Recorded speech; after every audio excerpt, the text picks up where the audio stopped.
guys, welcome back to my channel, and today I am going to be giving you my February romance TBR. I have an idea that all of my TBRs are going to be based on a theme every month. I feel like that would make it narrow down what I have on my reading list, as well as it's just something fun, because I noticed January was kind of like the reads I want to get to for the year, and then I decided to pick a lot of good romance reads for February being Valentine's Day's month. So I have a lot of great books here. I think it's 10 standalone books that I have, and then I have 2 series that, just in case I get in that series mode during the month, that I can read these guys. So one of them is actually a reread series, and then I do have a new series. And let's just go ahead and dive right into it. First, I need some water, because a lot of talking can make your mouth dry. This first book that I have in my hands right now is actually a reread from years ago. So this is actually a book that I've had since I was like 11 or 12, and I haven't read it in a while, but I remember I loved it, and it had a really cool concept to it, and that is The Girl Who Invented Romance by Caroline B. Cooney. Caroline B. Cooney, she did write a lot of novels. A lot of them you probably, if you know her name, you probably have read them before. But this one I loved so much when I ordered it, because it's about a girl who invents a board game called The Game of Romance, I believe is what it is. The reason that she comes up with the board game idea is because her friends and her kind of want to step out of the sidelines and find romance. And this actually came with a board game. It was a really fun game. Pretty much how you played it was there was dates and traits cards, and then you also had a board where you picked 6 different guys' names, and then I believe there's different traits that were on the card, and then there was different dates that you would go on. So I would say, if you remember like MASH, it's kind of like that, but it's completely different. I don't know if I'm going to love it as much as I did then. It is going to be pretty much a quick read though. But yeah, I did love it when I first got it. So this is going to be a fun reread, and hopefully it'll take me back down nostalgia lane. The next one that I have on my pile is kind of a taboo subject. I do have a lot of them not a lot of them, but like I have a couple on the pile. And this one is Stepbrother Mine by Opal Carew. I think that's how you say her last name. This follows a girl who is going to college, and she experienced some financial setbacks. So she ends up coming with the idea of auctioning off her virginity so she can continue her schooling. The person that ends it looks like that ends up is going to win it. It says it's someone from his past. So I believe it's going to be her stepbrother. I'm curious as to if I'm going to like it. I really like books that are kind of weird in that way, where I distend reality from it. So I don't know. We'll see how this goes, and I'm hoping I'll like it at least.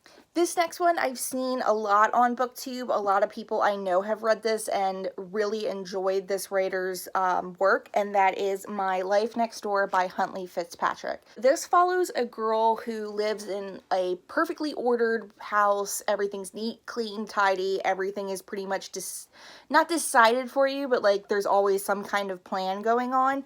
And next door to her is this family who's just very messy, loud, rambunctious, so the complete opposites. And it's about the girl on the neat side, a boy on the messy side, falling in love, and them kind of trying to navigate that as well as keep it secret, I believe. And it just seems like it's going to be a cute, fun read. I do love those ones where it's just like, it just takes your mind off of things. The next book that I have on my pile is one that I have not read, but I love the previous books that this author has written, and that is The Mister by E.L. James. This book follows a man who inherits everything from his family after a freak tragedy, and he's pretty much he's used to getting everything that he wants. He never has to be alone, and he ends up falling for this girl who she just recently moved to the town that he lives in, and it seems like it's gonna be a fun romance where there's kind of that cat and mouse chase, hard to get. I haven't really heard anything about this one. I mean, I've seen kind of the haters already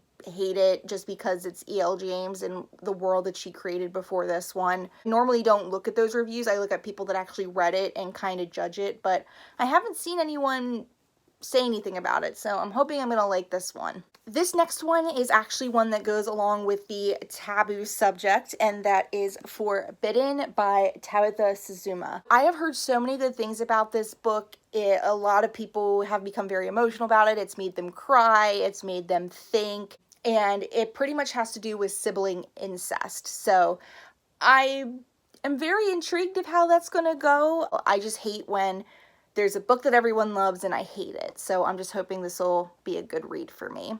Moving into the next book that is on my pile. This one is a beautiful cover. It's just everything about this I've heard. It's just a beautiful story. And what I love about this one is I actually got this for $5, which blows my mind that Barnes & Noble was doing a book like that for that much, and that is Lovely War by Julie Berry. This one, if you haven't heard, is pretty much a love story told from the gods. So they are each telling this different story. One of the stories takes place during World War I believe, and then there's another one where it's taking place during World War II. I haven't read any of Julie Berry's work, but I've just heard that this book is amazing.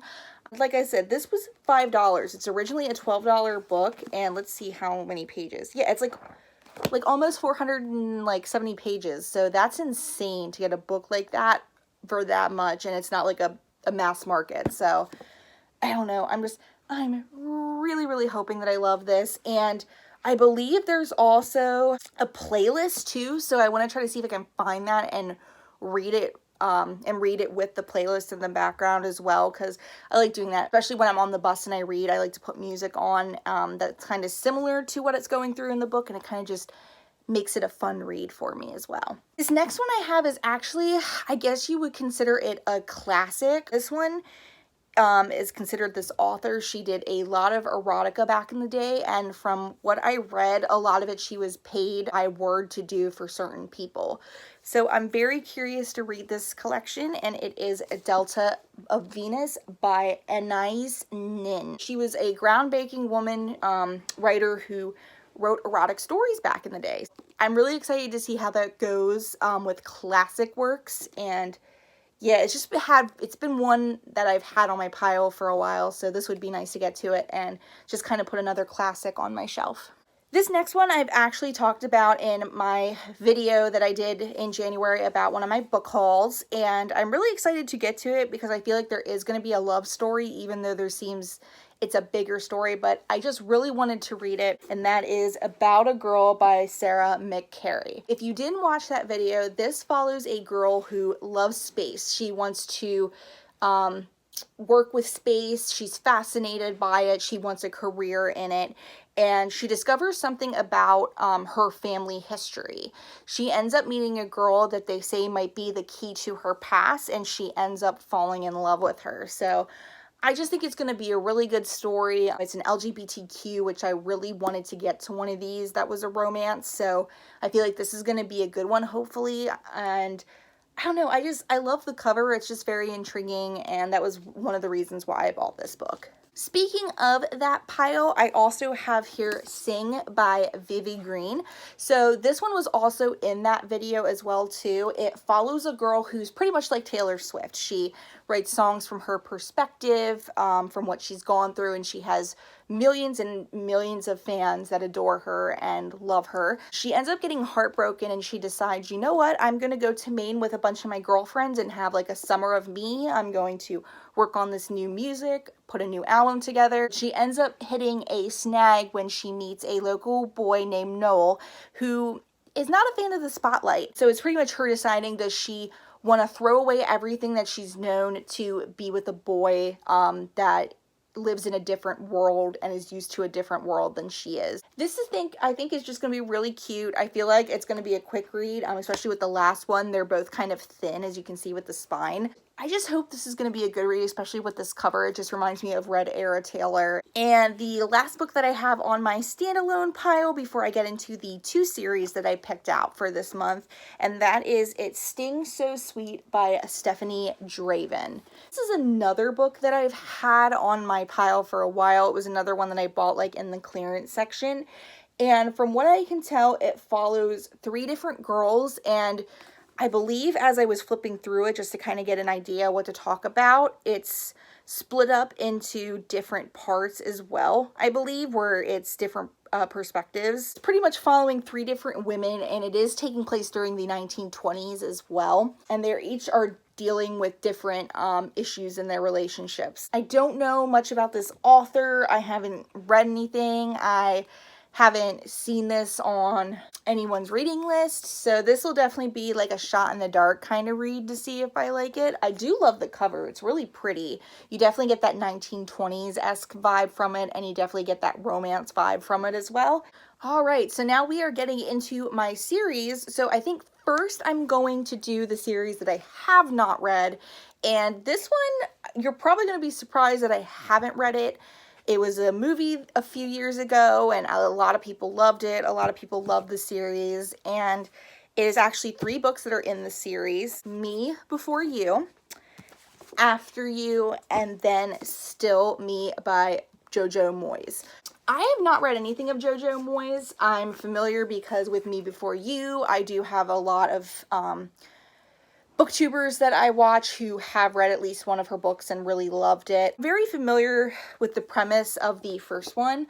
If you're not, it's about a girl who decides to take care of a disabled man, and they end up developing a close friendship which turns into something more. I do know if I read this and when I watch the movie, if I loved the book as much to watch the movie, that I should probably get my tissues ready. There's probably going to be waterworks, which I love books that do that to people, where it's just like it touches your heart, so you kind of get emotional with the characters as well. My aunt actually read these and really liked them, so she gave them to me to read, and I'm hoping I like them. I hope I enjoy them as much as she did. So this is one of my series reads if I decide I don't want to do a standalone. The next one is the Reread, and do I really have to say what it is, because I already have this author's work, and that is the whole 50 Shades of Grey series, including the 2 from Kristen's perspective. So that is 50 Shades of Grey, 50 Shades Darker, 50 Shades Freed. So these are the original trilogy, and I have the hardback editions with the bookmark. And then what I love about these as well is they have the end papers that are the object that's on the front. So like this has the handcuffs, so it's handcuffs on the end papers. And then we have the Later's Baby signature with E.L. James. So these are just really pretty, and because I love the books, it was definitely worth it to have the hardbacks. And then I do have the 2 from Christian's perspective that she just came out with a few years ago, and that is Gray and Darker. Don't know if she's going to be doing Freed. I don't know if she's commented on it. I would love her to do it. She did tease she was working on something, so I'm hoping that we're going to get the Freed and his perspective to complete this, because I feel like it's just weird if we just have 2 and she never completes it. I don't know if I should explain what the series is about if you don't know, but it's about a businessman named Christian Grey who he pretty much gets everything he wants. He's I would say he's very uptight when you first meet him, but then as you get to know him, you know, his character kind of has layers to it. He meets Anastasia Gray after pretty much an accident. Her roommate is supposed to interview him for their school's newspaper, I believe, because he's going to be speaking at their graduation. And from there, just a romance takes off, where it's kind of like a slow burn at first. Real talk, I'm just gonna talk about this. I know people hate this series. People hate it, and sometimes I don't understand why they hate it. For me, I understand. I honestly can say it is not the best romance series out there. There are tons that are better, but for what this was at the time that it came out, it did a lot for people. I feel like it opened up conversations with couples as to stuff that they do in the bedroom. With me, I'm a very sex positive person, so depending on, you know, if you're waiting, if you're not, like, it's your decision, and just own it. And you shouldn't feel embarrassed to talk about these things, and I feel like that's what it did when the series came out, is it just opened up that conversation. Couples were trying new things. It was putting sparks back into marriages. And I think for women as well, it's a series where they find themselves in each of the characters. And I know for me personally, I just picked it up being like, I'm curious to see if this book is as good as people have been saying it. And I loved it. And I read all three. I've watched all three of the movies. I have them. This series is one that I can, like, it takes my mind off of things. And I think that's what's most important, is when you're picking a book, you want it to just take you out of the place that you're in. So if you're dealing with stuff, you don't want to be reading something that's so heavy. Like, yes, maybe you do if you're in that mood, but you just want to be taken somewhere else. And I feel like this series for me did that for me. It took me in a different place, and I just remember I would read it for hours on end. I think the point I'm trying to say is, I don't think there should be any book shame with whatever you love, because I know there's books that people love that I don't, and we all have different tastes, we all have different likes. I feel like people should just be respectful of that. Anyway, that is going to be it for my February TBR. Let me know if you've read any of these, if there's any of them that you're really excited to get into. Maybe there's one that you didn't know existed, and for me talking about it, you kind of want to pick it up. Maybe you want to read one with me. That would be really cool. Just kind of comment below. Tell me if you liked the books, if you hated the books. Like, let's get a conversation going. I love hearing different people's opinions, and I'm someone that I'm respectful. So even if you hate it, I'm not gonna come back at you and be like, oh, well, you're wrong. I hope you enjoyed this video. I hope you found something that you might want to add onto your TBR pile this month, and I will see you guys in the next one. Bye.